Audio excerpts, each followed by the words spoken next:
All right, today a federal judge scorched the Justice Department's handling of evidence in its case against former FBI Director James Comey. The judge raised the possibility that his indictment may be, quote, tainted. CNN crime and justice correspondent Caitlin Polans joins us now.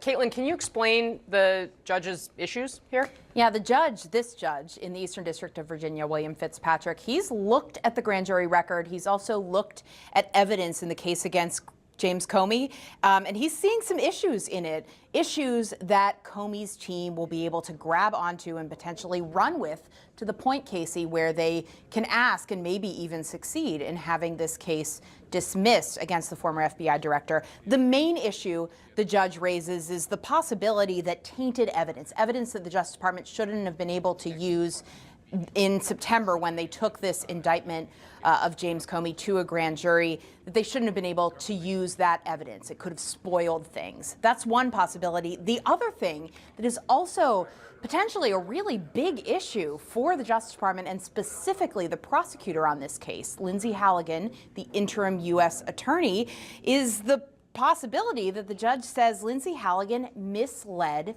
the grand jurors about the law, that she misstated to grand jurors that Comey may need to testify at his own trial in order to win the case, and also separately that she appears to have suggested that the Justice Department had better evidence than what the grand jury was seeing that they could show at trial. Both of those things could become fatal flaws for this case, although right now Comey's team doesn't have access to these grand jury transcripts. It's just this judge that's looked at them. And Caitlin, what happens next? There's a hearing on Wednesday? There is a hearing on Wednesday. That's about Donald Trump's tweets. Has that set up a situation that this case will need to be tossed? Was Comey selectively and vindictively prosecuted in the legal speak here? But this other issue that is bubbling up today before Judge Fitzpatrick, that is going to be hanging over the next couple days, including this afternoon. I'm curious what's going to happen even tonight. It's only 4:30.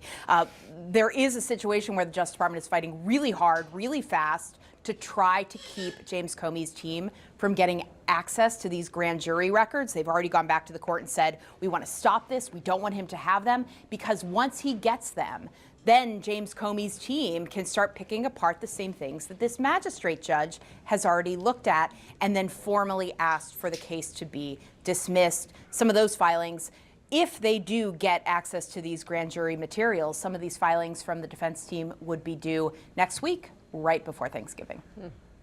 All right, Caitlin Polans, thanks very much for that reporting. Really appreciate it. The Justice Department's case against James Comey in serious jeopardy this hour.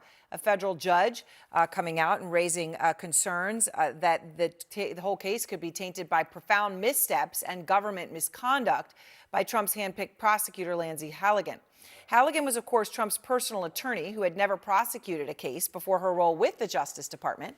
The judge is now ordering the DOJ to turn over grand jury records. Ty Cobb is out front now. He is the former Trump White House lawyer. And Ty, always grateful for your time. So when you hear what the judge raised today in terms of the questions, do you think the DOJ's case against Comey is dead? I do. I think it's dead for two reasons. First, I think it's dead because of the illegal appointment that is before another judge, Judge Curry.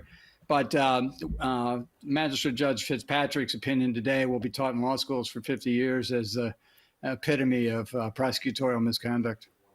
So when you know, we know the reason of this could be, right, that the prosecutor who signed off on it was not actually formally and officially the prosecutor, and no one else did, and so the whole thing might go up in smoke.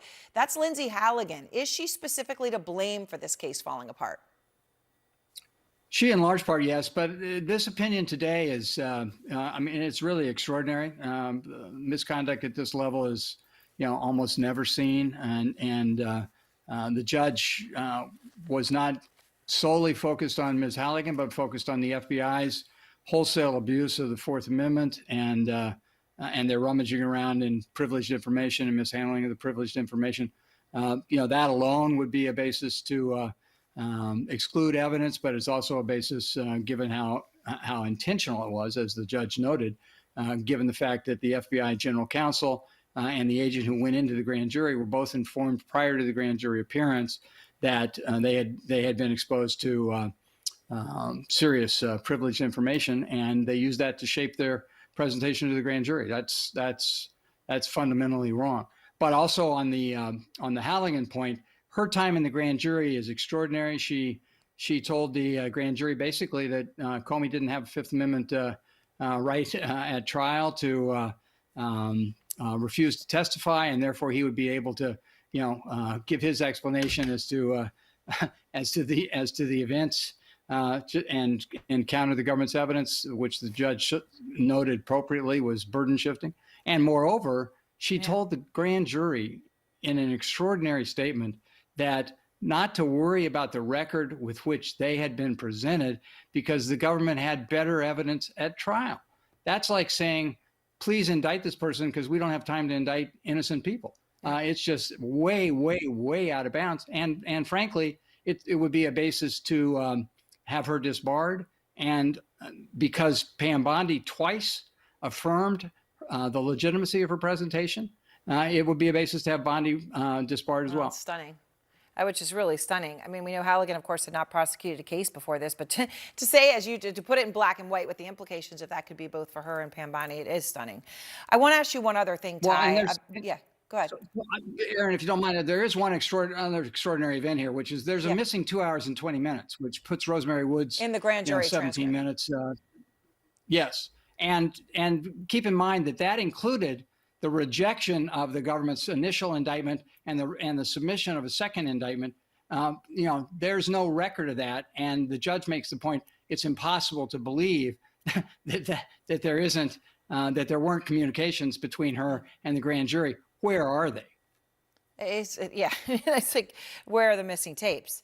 All right, Ty, on the Epstein files, Trump obviously has done this complete 180, right? And over the weekend, I mean, he went out with a bang, right? I mean, he fought and fought and fought, and he upped the decibel level and the derogatory level against Massey, Marjorie Taylor Greene, until the very last second. Then he realized it was going to be the most epic, turn against him by his own party ever. And so now suddenly he's on board with the release. Okay, that is one thing. And actually seeing the files and perhaps the videos is a very different thing.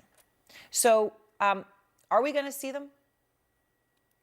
I don't think so. I think this is really a canard on his part. I think he and Bondi have determined that they'll try to use the Trump-ordered, quote, investigation, end quote, of Democrats, but not Republicans, as he stated, involving Clinton and others as a bar to producing anything. I think it'll be a long time before we ever see anything. Although there are certain documents that could be easily produced. And if Trump wanted the documents produced, he could produce them tonight. He doesn't have to wait for Right. There doesn't need to be a bill. So this is silly. Yeah, this is silly. And really, this is Trump. This is Trump, at his narcissistic worst, because it's just the mere fact he can't abide being on the losing side. He could not abide the wholesale repudiation that was headed his way tomorrow when hundreds of Republicans defected and voted to reveal these documents. So he's like the Confederate soldier in a trench with dead Union soldiers on Appomattox Day, trying on their uniforms so he can say he was on the winning side. It's sick. Ty, thank you. My pleasure.